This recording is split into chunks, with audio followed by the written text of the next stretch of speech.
It was a cold, snowy Christmas Eve when I made the decision to take the train. I wasn't looking forward to the typical holiday rush, the crowded rooms, the endless chatter, the forced cheer. It was the first Christmas I had spent alone in years, and I was determined to make it a quiet one. My family had all gone on their separate ways, and I just wanted to escape. The idea of taking a train at night, heading out into the desolate countryside, seemed like the perfect way to clear my mind. The train station was eerily empty as I arrived. The snow was falling steadily, turning the ground into a thick, silent blanket of white. The faint glow of the station lights reflected off the snowflakes, casting everything in a dull, almost melancholic light. As I walked past the platform, I noticed something strange. There was only one train, sitting alone in the station, almost as if it had been waiting for me. It wasn't your typical modern commuter train. No, this one was an old vintage coach. The kind you would expect to see in a black and white photo, something that looked out of place in the present day. The carriages were made of dark wood with ornate brass handles and faded gold trim. It was the kind of train that, in a world dominated by sleek, fast transportation, felt oddly out of time. The conductor, a tall, thin man with sharp features and a tired gaze, was standing at the entrance. He didn't greet me with a smile, just a nod, as if he had seen thousands of people board this train before. His dark uniform looked out of place in the station's light, like a ghost from another era. There was something about him that unsettled me, but I pushed the feeling aside. It was probably just the stillness of the night getting to me. I boarded the train and made my way down the aisle. The car was empty, except for a few scattered bags here and there. The soft creak of the train's metal body settling filled the silence as I found a seat by the window. The snow outside was now thick, covering everything in a heavy layer of white. The world seemed muted, as if time itself had slowed down. I settled into my seat and pulled my scarf tighter around my neck, trying to ignore the strange unease that had begun to settle in my stomach. The train lurched forward with a low, rumbling sound, and we began moving slowly, pulling away from the station. I watched as the station disappeared in the distance, replaced by the endless expanse of snow-covered fields. There was something comforting about the rhythmic motion of the train, the soft sway, and the steady hum of the engine. But even as I tried to relax, I couldn't shake the feeling that something wasn't right. It wasn't just the silence, it was something else, something almost imperceptible, like a presence just out of view. The first hour of the journey passed in a haze. The rhythm of the train became almost hypnotic. I had pulled out a book to distract myself, but the words on the pages blurred together. The quiet was starting to get to me and my mind began to wander. There was no one else in the car except for the conductor, who disappeared into the back of the train almost as soon as we began moving. As I stared out the window, I noticed something strange. There was no sign of life. No cars on the roads, no houses in the distance, just an endless expanse of trees, fields, and the occasional farmhouse barely visible under the snow. It was like we were traveling through a ghost town, a place where time had stopped. Then I heard a noise. It was faint at first, almost like the sound of something tapping lightly against the window. I froze. I strained my ears, trying to figure out if it was just the wind or the sound of the train itself shifting. But it wasn't. The sound came again, soft, rhythmic, like someone was lightly tapping on the glass. I turned quickly, expecting to see someone sitting across from me. But the car was empty. There was no one. I stared at the window, my breath fogging up the glass as I tried to focus. It wasn't the wind. It was something else. The tapping stopped as suddenly as it had begun. I looked around the car, my heart beginning to race. The atmosphere had changed, and I couldn't shake the feeling that I wasn't alone anymore. I stood up slowly, my legs trembling slightly as I walked down the aisle, my eyes scanning the dark corners of the car. There was no one, nothing out of the ordinary. But something felt off. I returned to my seat, trying to dismiss the creeping sense of unease. Maybe it was just the isolation. Maybe I was just tired. But as I settled back into my seat, I couldn't ignore the cold draft that suddenly swept through the car. The warmth from the heater seemed to be fading, replaced by a chill that crept up my spine. I wrapped my arms around myself, trying to fight off the creeping dread that was slowly taking hold of me. The tapping continued intermittently, always just out of sight. At one point, I thought I saw a shadow dart across the far end of the car. I couldn't be sure, but it looked like a figure, small, hunched, almost childlike. I rubbed my eyes and shook my head, trying to focus. But when I looked again, there was nothing there. It wasn't the wind, and it wasn't the snow. The train had become a different place now, like it was moving through a different time, a different world. The rhythmic tapping turned into scratching, as if someone or something was trying to claw its way through the walls. I was starting to panic. The train seemed to be moving slower now, almost as though it was crawling through the night. The silence was unbearable. Even the sound of the wheels on the tracks seemed muffled, as though the train was gliding through thick, heavy air. The conductor finally appeared again, this time at the far end of the car. He was carrying something in his hands, but I couldn't make out what it was. He didn't acknowledge me, didn't look at me. He just walked past me without a word, his footsteps silent on the old wooden floor. That's when I saw it. Across from me, near the far end of the car, there was a door that I hadn't noticed before. It was an old-fashioned compartment door, the kind you'd expect to find in a train from another era. The door was cracked open, and I could hear something moving. At first I thought it was just the sound of the train itself, but as I strained to listen, I realized it was more than that. It was a shuffle. A soft, deliberate shuffle, like someone or something was walking around inside. I couldn't take it anymore. I had to see what was going on. I stood up quickly and made my way toward the door. As I approached, the noise stopped. The car felt colder now, the temperature dropping sharply. I reached for the door handle, my hand trembling as I pulled it open. Inside the compartment was empty, at least I thought it was. There was nothing but a dusty old suitcase sitting in the middle of the room. I bent down to inspect it, my curiosity piqued. The suitcase looked old, worn, as if it had been sitting there for decades. I reached for the latch and opened it. Inside was a single, tattered Christmas mask. The kind of mask you would see at a holiday party, only this one was different. It was cracked and weathered, the eyes hollow and dark, the mouth twisted into a permanent, unnatural grin. The smell of dust and mildew hit me, and I quickly slammed the suitcase shut. I felt an overwhelming urge to leave the compartment, but as I turned, I froze. The door had shut behind me. I tugged at the handle, panic rising in my chest. The door wouldn't budge. I pressed my back against the cold wood, trying to calm my breathing, but the tapping started again. This time it was coming from inside the compartment. Soft, rhythmic, almost like a lullaby. I backed away, my heart hammering in my chest. My hands were slick with sweat. The air felt heavy, and the train seemed to be moving faster now, picking up speed, like it was rushing to some unknown destination. That's when I saw it. The figure from earlier, the small, childlike figure, was standing at the far end of the compartment. It was no longer a shadow, it had form, a shape, and now I could see it more clearly. It was wearing a mask just like the one in the suitcase. The grin on its face was unnatural, grotesque. Its eyes were black holes, empty and endless. I turned to run, but the door opened on its own, and I stumbled out into the hallway. When the train finally came to a stop, I was barely aware of it. My heart was racing, my body trembling. The door to the train opened, and I stepped out into the cold night, my breath visible in the icy air. But as I looked back at the train, something strange happened. The train wasn't there anymore. The platform was empty. The tracks were empty. I don't know how I got home that night. I don't remember the details, but I remember the lingering feeling of dread. I don't know if the Midnight Express still exists or if it ever did, but I can never forget that train. Every Christmas Eve, when the snow begins to fall, I think back to that night. The sound of tapping still haunts me, and sometimes, when I look out the window at night, I swear I can hear it again, just a faint tapping in the distance. If you enjoyed this story, make sure to like, share, and subscribe for more chilling tales. Stay safe, and remember, sometimes the most haunting stories are the ones that are real.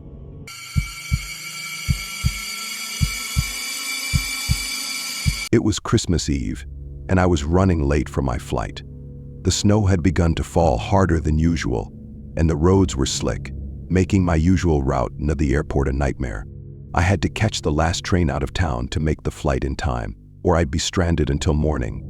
I didn't even want to think about that possibility. I arrived at the station just in time to catch the train, which seemed oddly empty for such a busy night. It was an older model, not something I was used to seeing at this station. The kind of train you'd expect to see in a museum, or maybe in a horror movie, but I didn't have time to think about it. The wind howled through the empty platform as I hurried inside. As I boarded, I noticed the conductor. He wasn't the usual friendly face I was used to seeing on my regular commute. This man was older, his face sharp and weathered, with eyes that seemed tired in a way that unsettled me. His uniform was dark and worn, almost like it hadn't been washed in years. The inside of the train was just as strange. The smell of old wood and something faintly musty filled the air. The seats were plush and faded, with peeling velvet upholstery. The train car was empty except for a few other passengers scattered around, but the atmosphere was tense, like something was off. I sat down by the window and watched as the snow began to fall heavier, blanketing everything outside in a thick layer of white. The train started moving, and I felt a slight lurch as it picked up speed, heading out of the city. Then, I heard a child's cry. It wasn't loud or sharp, just a soft, muffled sobbing. At first, I thought I had imagined it, but it came again, just as faint, like it was coming from somewhere near the back of the train. I tried to ignore it, but it gnawed at the back of my mind. I looked around. No one else seemed to notice. The passengers were all too absorbed in their own business. But the sound didn't stop. It grew louder, more persistent, until it became a steady sobbing, like a child who had been crying for a long time. The crying kept going, and I started to feel increasingly uneasy. My heart began to race. Was there a child on the train? I looked around again, but no one seemed to acknowledge the sound, which only made it worse. I got up and walked toward the rear of the car, my footsteps echoing in the quiet. As I reached the next car, I froze. There, in the dim light, I could see a shadow move across the corridor. I turned the corner, my pulse pounding in my ears, and saw a small figure standing by the door leading into the next car. It was a child. She was staring at me, her face pale and wide-eyed, her hands clutching a small, ragged doll. "Are you lost?" I asked, my voice trembling slightly. The child didn't respond. She just stared at me with empty, glassy eyes, as if she didn't hear me. A cold draft swept through the car, and I suddenly felt like I was suffocating. I stepped closer, but the child didn't move. I noticed that she was wearing an old-fashioned dress, like something from another time. It seemed out of place, even for a Christmas Eve train. Then, the sobbing started again, louder now, closer. It was as if the sound was coming from all around me, and I could feel the weight of it pressing against my chest. Suddenly, the child turned and started walking toward the door to the next car. I reached out instinctively, trying to stop her, but before I could touch her, she disappeared through the door. I rushed forward, pulling the door open, but the next car was empty. Confused and terrified, I stepped back into the car I had come from. The crying was now deafening, like a chorus of children crying in unison, their voices twisted and distorted. The other passengers were still silent, unaware of what was happening. I felt a cold hand grip my arm. I turned quickly, my heart in my throat, but no one was there. The train was shaking violently now, and the lights flickered. The temperature dropped rapidly, and I could see my breath in the air. Then, just as suddenly as it had started, the crying stopped. The silence that followed was suffocating. The train came to a sudden stop. I stumbled forward, trying to regain my balance, and looked around. The passengers were gone. The train was empty, save for the child who now stood at the front of the car, her back to me. She didn't move, just stood there, her head tilted slightly to one side, as if she was waiting for me to do something. I slowly made my way toward her, my legs trembling. When I was just a few feet away, she turned to face me. Her eyes were black, empty voids that seemed to pull me in. I froze, paralyzed with fear. The doors to the train opened on their own, and I stepped outside.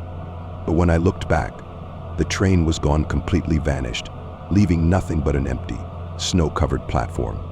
I don't remember how I got home that night, but the memories of the child, the crying, and the empty train haunt me every Christmas Eve. To this day, I still wonder if the Midnight Express is real or just a nightmare I'll never escape. If you enjoyed this story, make sure to like, share, and subscribe for more chilling tales. Stay safe, and remember, sometimes the most haunting stories are the ones that are real.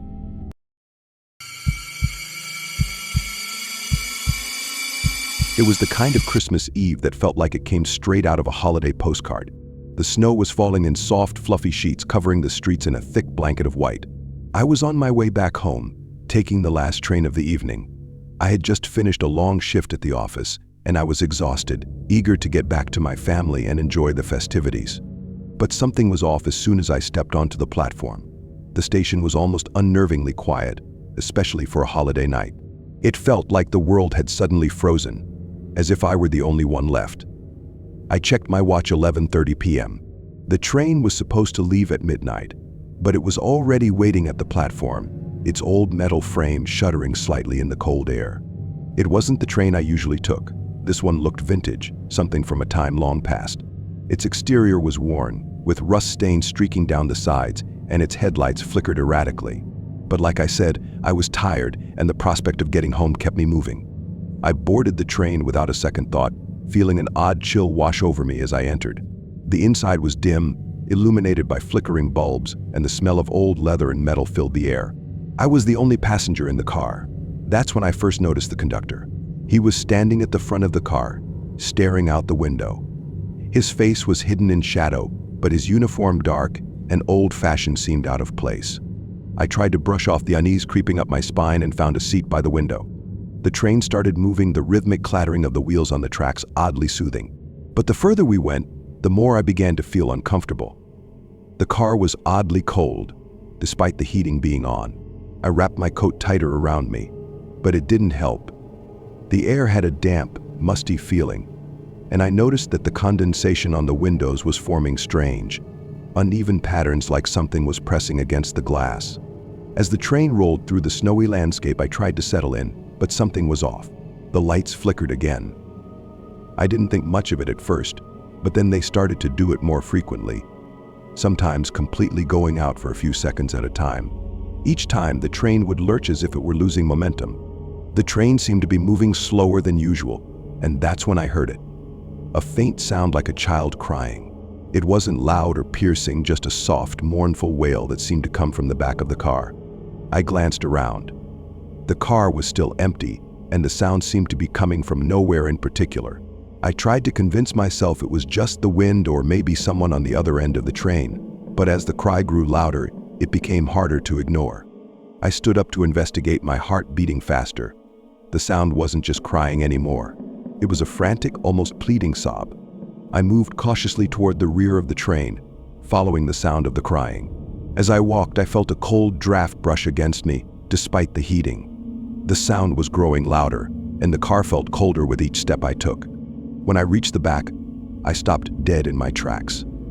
The lights flickered again, but this time they didn't come back on immediately. The train was now completely dark, and the only thing I could hear was the desperate sobbing. I fumbled for my phone to turn on the flashlight, but when the beam of light hit the far corner of the car, I froze. There, sitting on the floor in the corner, was a small child. She was pale, wearing a faded dress that looked like something from the past, probably 1940s or 1950s. Her face was hidden behind her hair, but the crying stopped the moment the light hit her. I felt my stomach drop. I tried to approach her, but as I took a step forward, the temperature dropped suddenly. My breath formed into a mist, hanging in the air for a moment before dissipating. I could hear my heart pounding in my ears. Then the train lurched again, and the lights flickered back on, revealing the child's face, eyes wide, empty, and staring directly at me. Before I could react, the train came to an abrupt halt, throwing me forward into the seat opposite. The child was gone. The car was empty again. I was frozen in place. The train didn't start moving again. The lights flickered once more, and then everything went dark. The crying had returned, louder this time, and it wasn't just one child anymore. It was the sound of multiple children, echoing through the car, their voices overlapping in a way that sent chills crawling down my spine. I could feel my breath catch in my throat as I realized the sound wasn't coming from one spot. It was all around me, in every corner of the car. I ran toward the door to the next car, but before I could reach it, I felt a hand on my shoulder. I spun around, but no one was there. Then, I saw it at the far end of the car, a figure standing in the shadows. It was the conductor. His face was pale, his eyes sunken and lifeless, and his mouth was twisted into an unnerving grin. "Not yet," he said, his voice a low whisper. The lights went out again. The train lurched forward with an unsettling screech of metal on metal. The next few seconds felt like an eternity. When the lights flickered back on, the train was moving again. The station was nowhere in sight, just endless snow and darkness outside the window. I looked around.